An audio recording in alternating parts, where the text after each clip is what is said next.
ایرانی سرکاری میڈیا نے ایران کے سپریم لیڈر آیت اللہ خامنائی کے شہید ہونے کی تصدیق کر دی ہے۔ ایرانی سرکاری میڈیا کے مطابق آیت اللہ خامنائی ہفتے کو ہونے والے امریکی اور اسرائیلی حملوں میں شہید ہو گئے ہیں۔ سپریم لیڈر کی شہادت ان کے دفتر میں ہوئی۔ ایرانی سرکاری میڈیا کے مطابق سپریم لیڈر کی شہادت پر ایران میں 7 روزہ تعطیل اور 40 روز سوگ کا اعلان کر دیا گیا ہے۔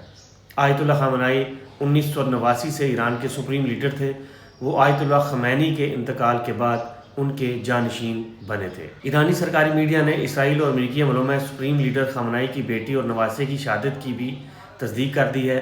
ایرانی سرکاری میڈیا نے بتایا کہ حملوں میں آیت اللہ خامنائی کے داماد اور بہو بھی شہید ہو گئے۔ اس سے قبل اسرائیلی میڈیا نے کہا تھا کہ ایرانی سپریم لیڈر ساتھیوں کے ہمراہ زیر زمین بنکر میں تھے۔ آیت اللہ خامنائی کے کمپاؤنڈ پر 30 بم گرائے گئے۔ ایرانی سپریم لیڈر درجنوں ساتھیوں سمیت مارے گئے ہیں۔ اسرائیلی میڈیا نے کہا تھا کہ آیت اللہ خامنائی کی میت کی تصویر امریکی صدر کو دکھائی گئی ہے۔ ادھر برطانوی میڈیا نے بھی اسرائیلی حکام کے حوالے سے کہا تھا کہ خامنائی کی لاش مل گئی ہے۔ اسرائیل کے وزیر اعظم نیتن یاہو نے بھی اپنے ویڈیو بیان میں کہا تھا کہ ایسے اشارے ملے ہیں کہ ایرانی سپریم لیڈر خامنائی اب نہیں رہے۔ دوستوں، میں رات نو تقریباً 2:30 بجے سنے خبر چاہ دیتی سی۔ انا للہ و انا الیہ راجعون۔